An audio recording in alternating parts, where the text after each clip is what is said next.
have you noticed from this? Ano napansin? There are facial expressions. Facial expressions. How about the characters being put here? From what movie? Inside Out. Inside Out? Very good. Now we will going to find out. It how these pictures or how Inside Out 2 movie is related to what we're going to tackle today. Now, to recall our classroom rules, can you please read it aloud for the class to hear? Aliyah? Be on time and ready to learn. Use kind words and action. Raise your hand to speak or ask questions. Take care of our classroom and students. Okay, thank you, Aliyah. So these are all the classroom rules that I'm expecting everyone to follow all throughout our discussion. Is that clear, class? Yes. Okay. Now, Jana, is there any absent today? Very good. Since everyone are all present today, can you please give yourselves 5 claps? Okay, 1, 2, 3, go. Alright. Now, let's have a short recap on what we tackled last time. So yesterday, we talked about fact and opinion. What is fact? Julian? Okay. Fact is real and can be proven. How about an opinion? Jana?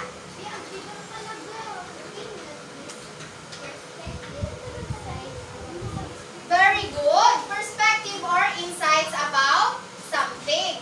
And can you please give an example of fact? Macy? Macy? Can you please give an example of fact? Can you please allow? Okay, Jose Rizal is our national hero. How about an opinion? Friends? The ice cream is delicious than chocolate. So it seems that all of you are familiar with our past topic. We can now move on to our new one. Are you all ready to learn new lesson? Yes! Very well. Now, before we tackle that lesson or new lesson, I prepared an activity for all of you. So this activity is Word Jumble Game. Okay. So the World Jumble Game is this. Okay, now before we start or before I discuss the mechanics, I will group you into 2 groups. Can you please count? 1, 2, 1.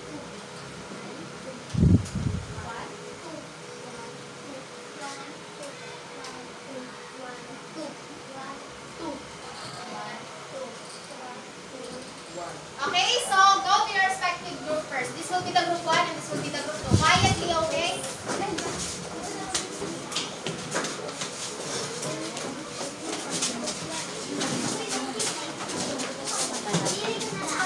Quietly.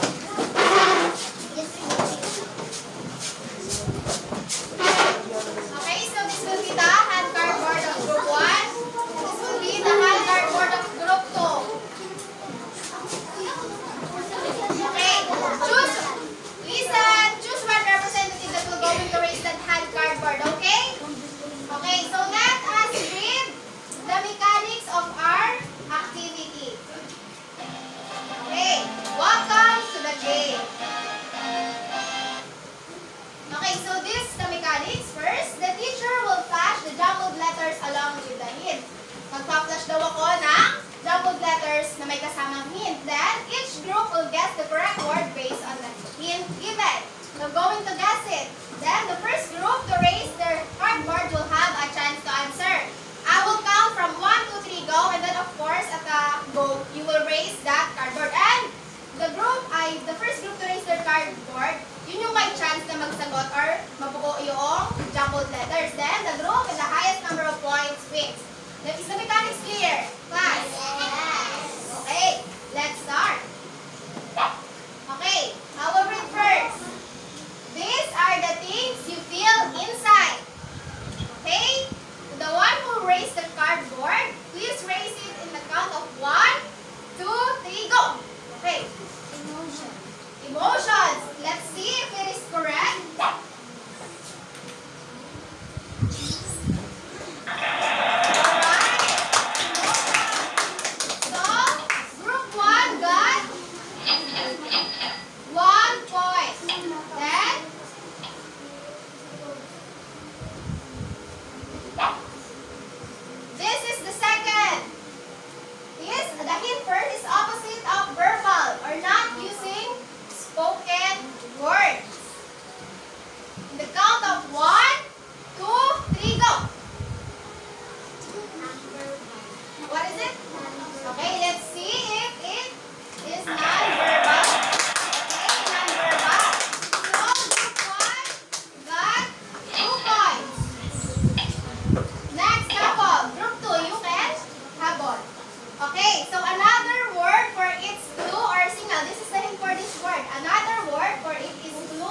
another activity.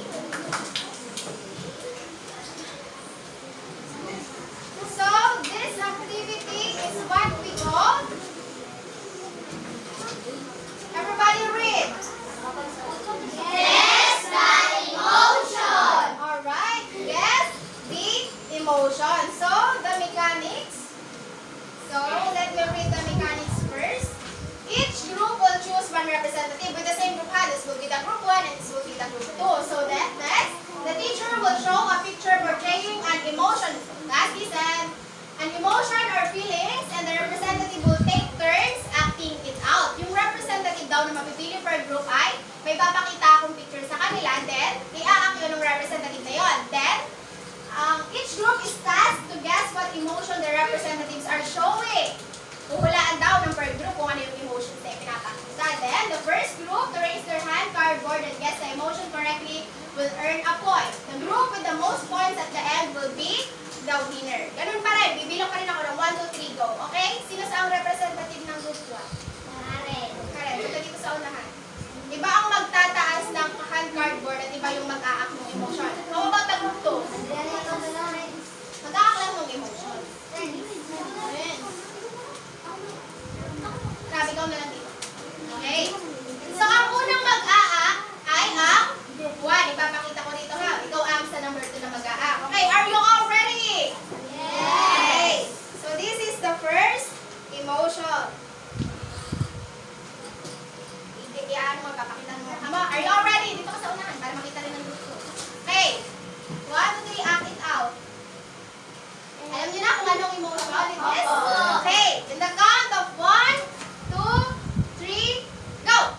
Okay, Johan. So, sa group 2, what's your answer? What kind of angry? Angry or? Mad. Let's see if you are all correct. Okay, angry or anger or mad? It is correct. Okay, so group 2 got 1 point. Okay, next round. Come here. This will be, papakita mo. Okay. Are you all ready? Pakita na. 1, 2, 3, go. Pakita mo. Did you know what emotion is that? Yes! Yes! For the representative that will going to raise their hand cardboard, raise it in the count of 1, 2, 3, go! Okay. What emotion was that? Happy! Happy or? Happy or joy. Okay, let's see if it is correct. Okay, so joy or happy is correct. So, group 2 got 2 points. Okay, habol, group 1. Next. Okay, show them the emotion.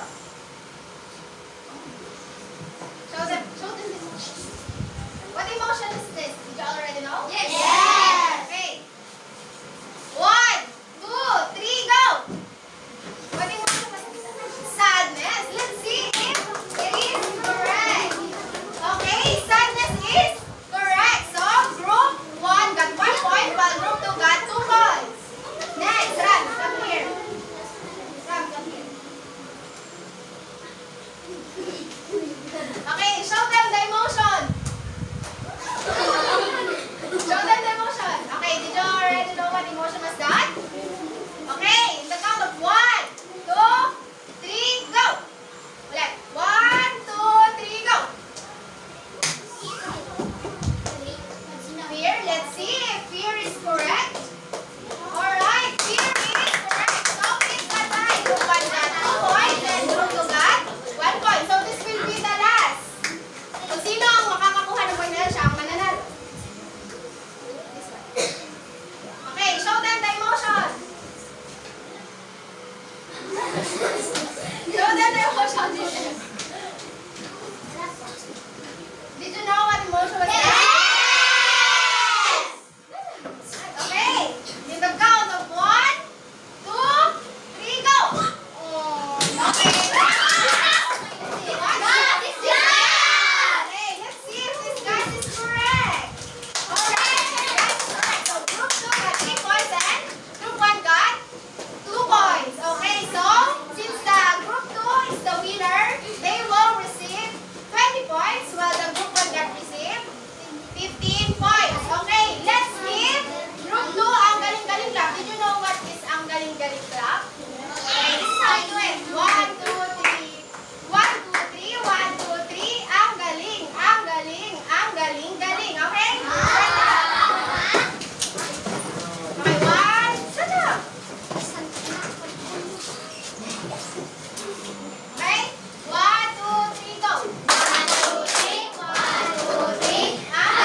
for today? Ano? What is our topic for today? Red. Correct. Our topic for today is nonverbal cues. Okay, so class, I have strips here. So in every participation or answer that you will contribute to our lesson, I will give you one. And each strip corresponds to a certain point. Okay, so if you want to have many points, you will participate. Is that clear? Yes. So our topic for today is all about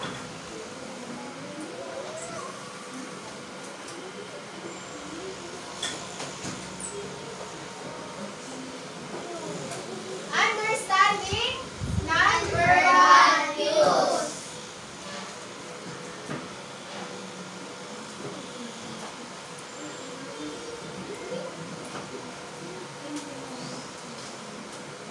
Okay. Can you read, everyone? Understanding nonverbal cues.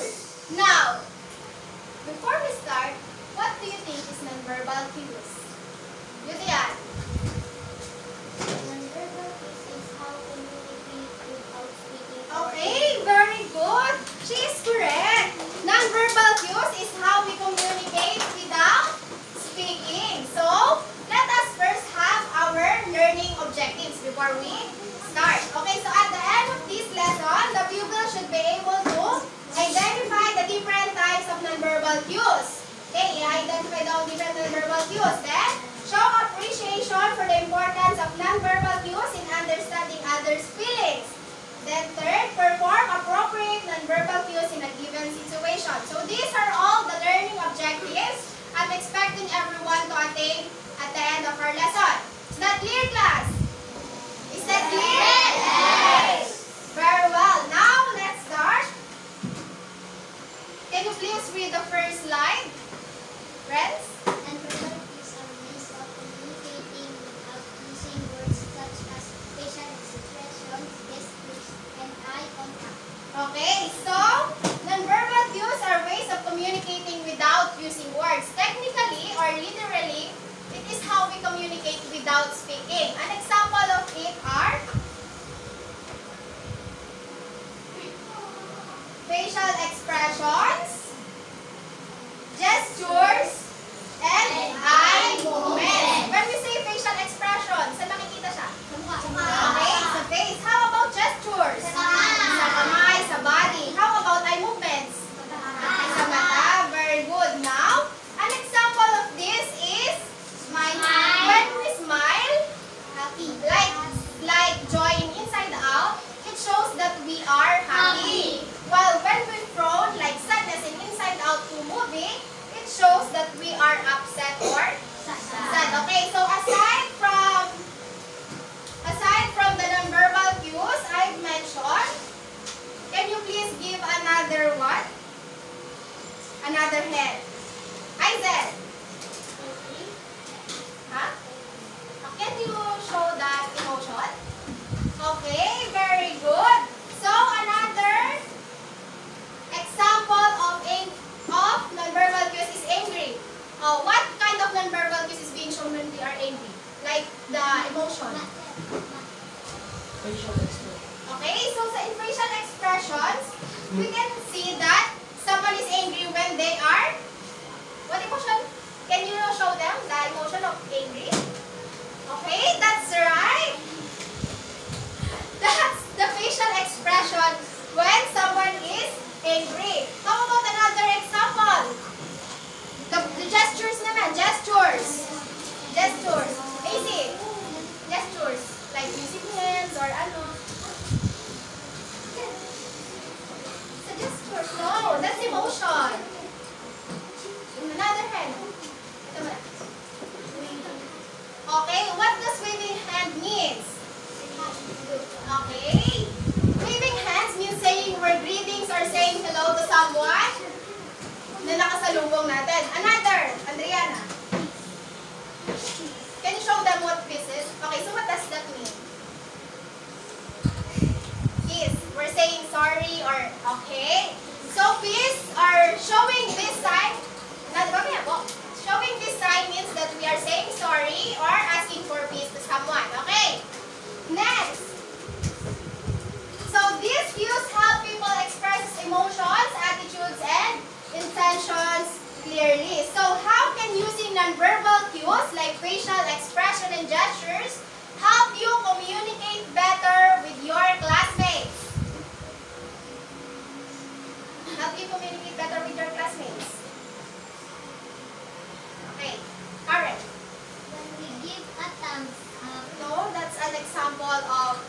of nonverbal cues.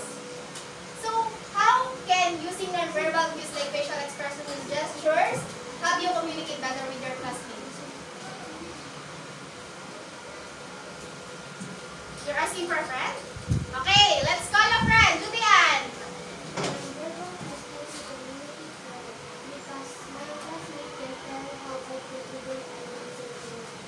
Very well, that's right. Nonverbal cues can help everyone communicate without speaking because technically, when you are talking to someone and using nonverbal cues, we can easily express our feelings and of course, we can avoid misunderstanding. Is that clear? Yes. Okay, okay, next. Can you please read it? Sean. Being aware of nonverbal cues improves our communication and helps avoid misunderstanding. Okay, like what I said a while ago, it avoids misunderstanding. So why is it important to be aware of your nonverbal cues when talking to others? Dana? Huh? Why is it important to be aware of your nonverbal cues when talking to others? Bakit daw importante ang paggamit or to be aware of your nonverbal cues? Can you have a call a friend? Okay, Karen. Nonverbal cues help me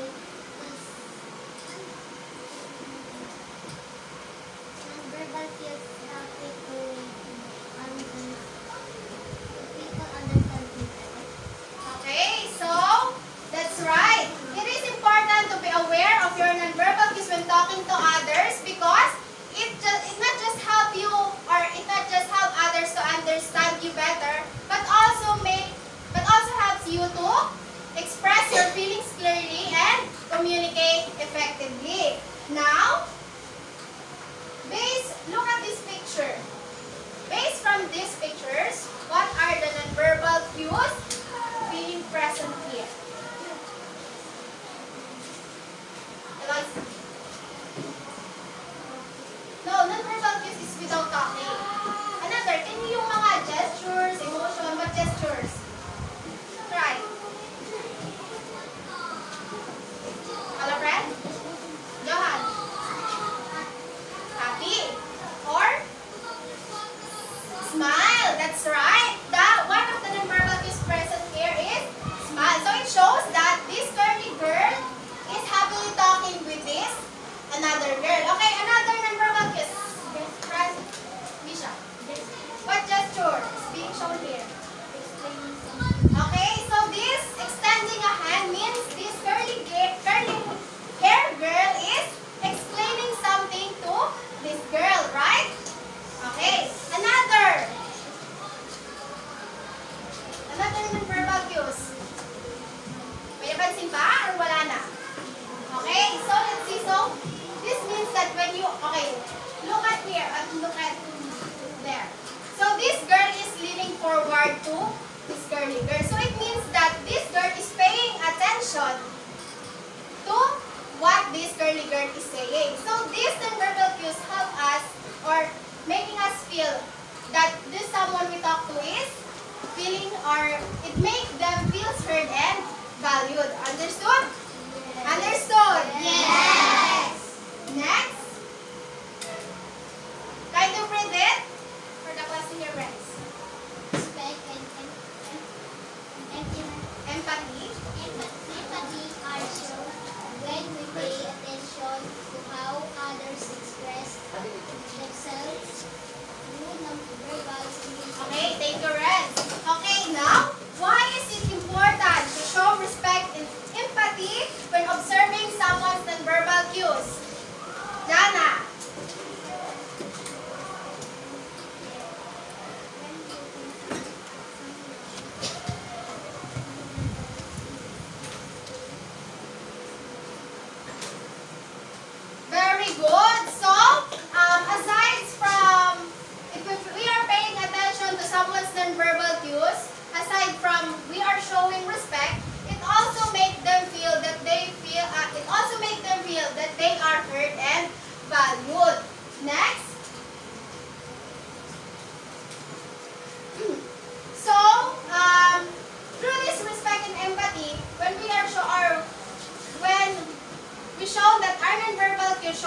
respect and empathy when we pay attention to how others express themselves through nonverbal communication. Di ba masarap sa pakiramdam kapag yung kinakausap natin ay nagpe-pay ng attention to what we are saying? Alright?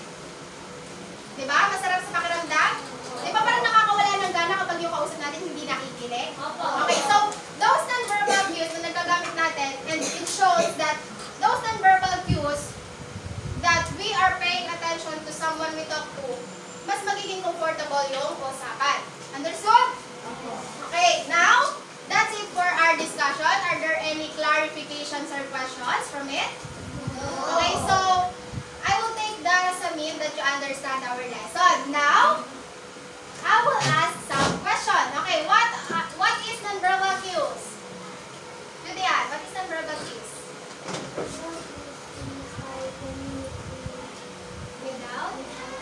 Okay, very good. Nonverbal cues is how we communicate without speaking or using words. Now, can you give an example of nonverbal cues? Aliyah. Example.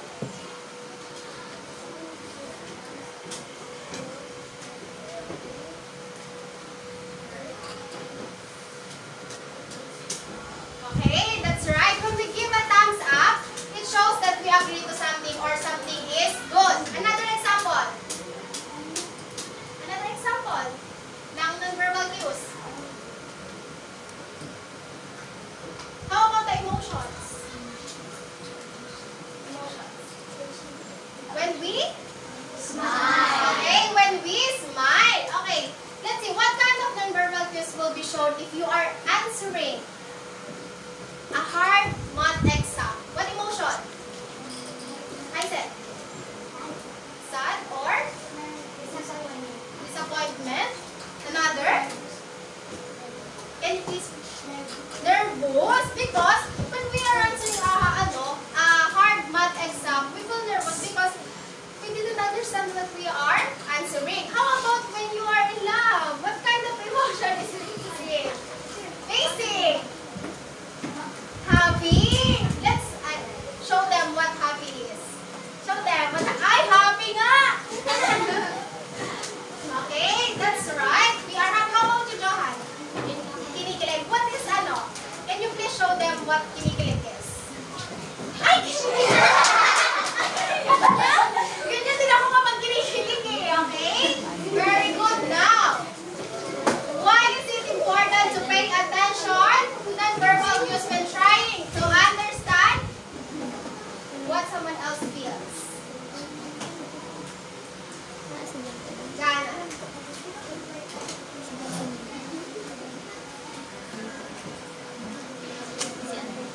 Very good. So, it is important to pay attention to nonverbal cues when we are talking to someone because it makes them feel certain, of course, through those nonverbal cues. So, through those nonverbal cues is,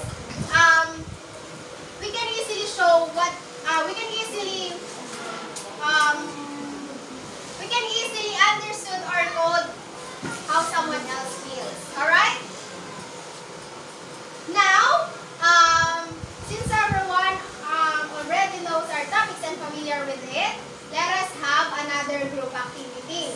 So this group activity is titled Pick and Show It. From the same group pa rin siya, punta natin sa kanya-kanyang group. Okay, so this is the mechanics. Makinig po. Okay, mechanics. Each group will take turns choosing a door that has a situation on it. Then, the first group to raise their hand cardboard gets the chance to act out the situation using the appropriate nonverbal cues, facial expression, gestures, or body language. Then, each correct demonstration earns the group a point. And then, the last one, the group with the most points at the end of the activity wins. Did you understand the mechanics? Yes! Okay. Punta sa kanya-kanyang group na? Okay.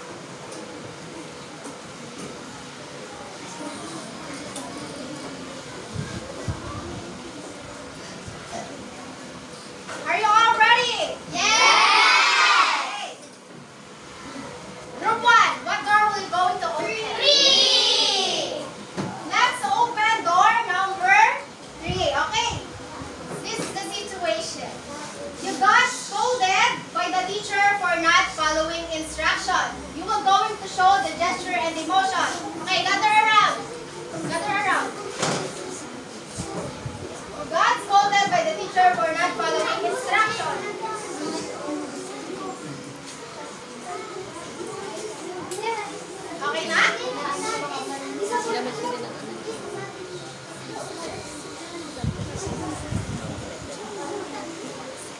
Okay. The representative who will say raise their hand, please raise it in the count of 1, 2, 3. Wala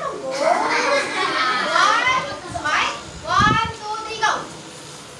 Okay, stand up.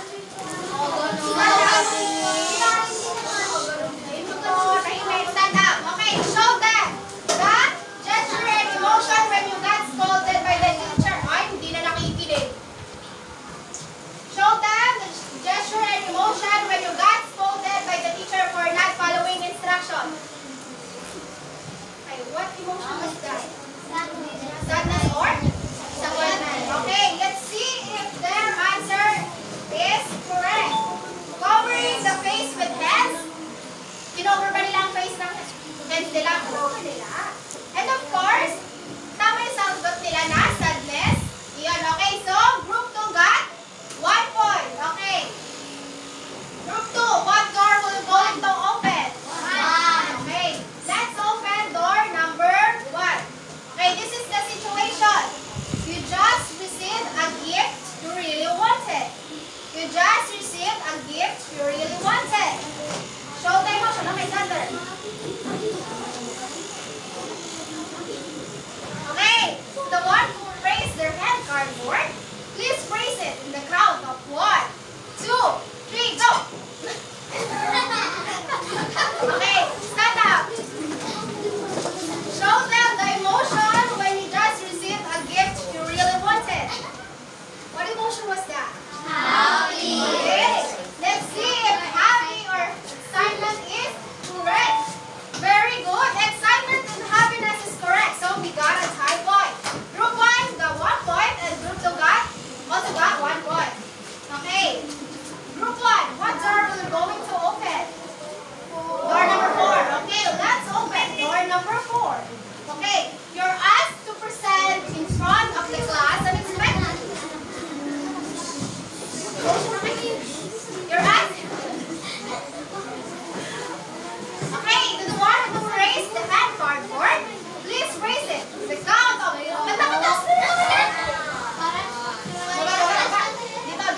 Okay, 1, 2, 3, go. Ulit. 1, 2, 3, go. Ay, magpagkasaran. Okay, show them the emotion when you're asked to present in front of the class and expected.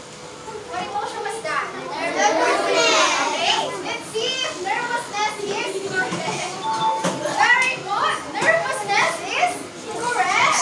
Okay, so group 2 got 2 points. Group 1 got 1 point. Okay. Okay, group 2 will open door number 1.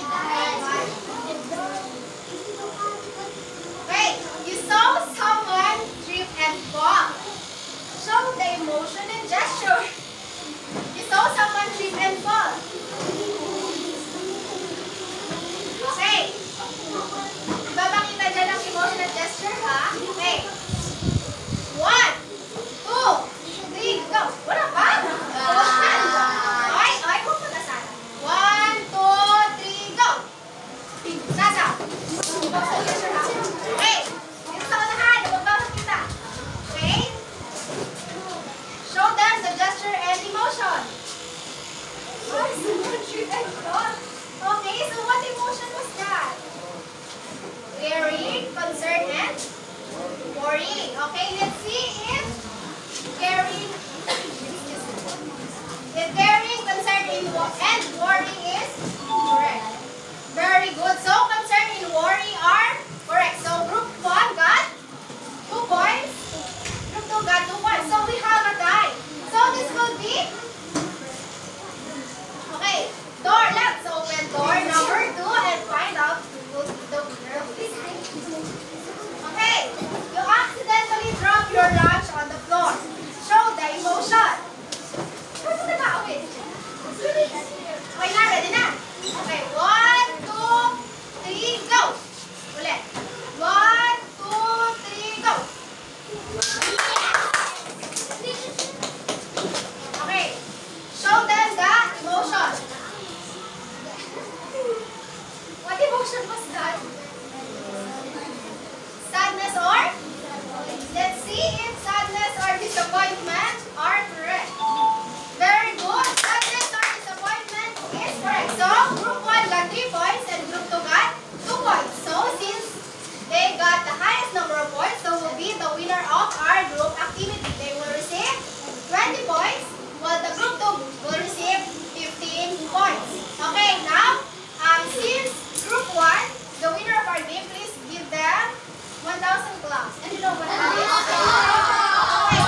your grade. And of course, encircle. Makinig.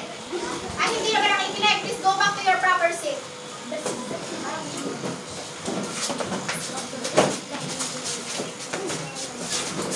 Kindly please listen to this instruction, okay? You will write your name and your grade, of course. Baka kapag walang bibig, ilagyan ko ng kalabaw. Okay? Then encircle the letter of the correct answer. Bibilugan po, teacher. Bibilugan po. Okay?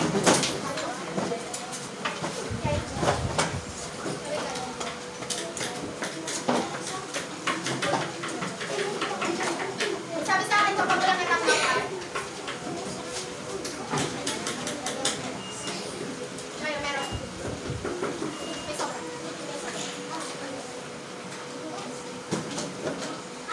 You only have 2 minutes to answer that. Ano kaya?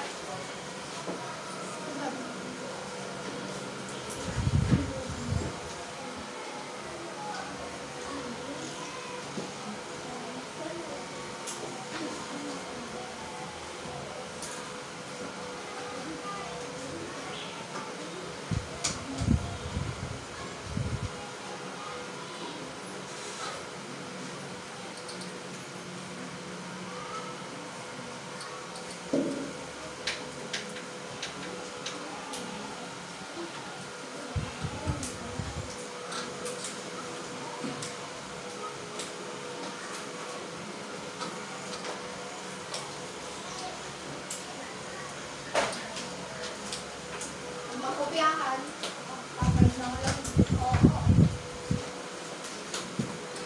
Are you all through? Tapos na po? Okay, exchange your paper with your seatmate. We're going to check that. Okay, listen. I will read the question, then you will simultaneously answer or say the letter of the correct answer. Is that clear? Okay, number 1.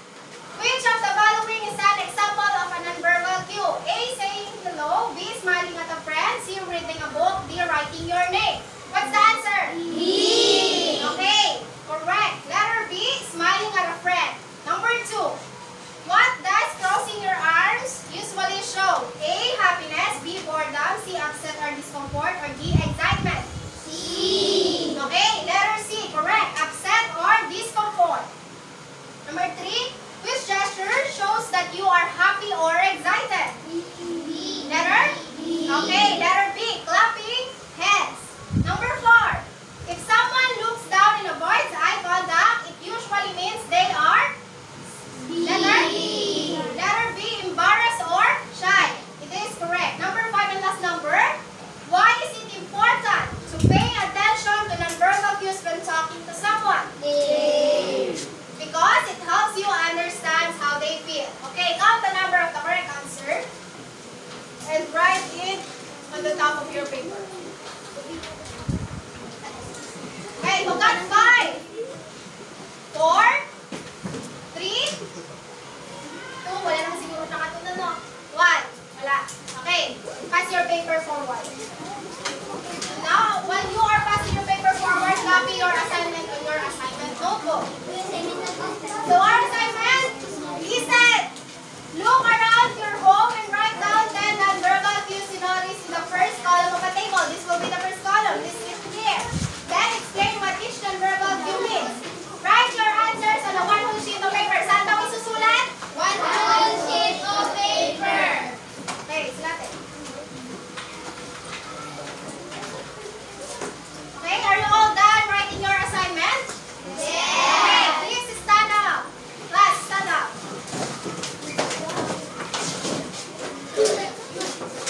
So that's it for our discussion. Goodbye.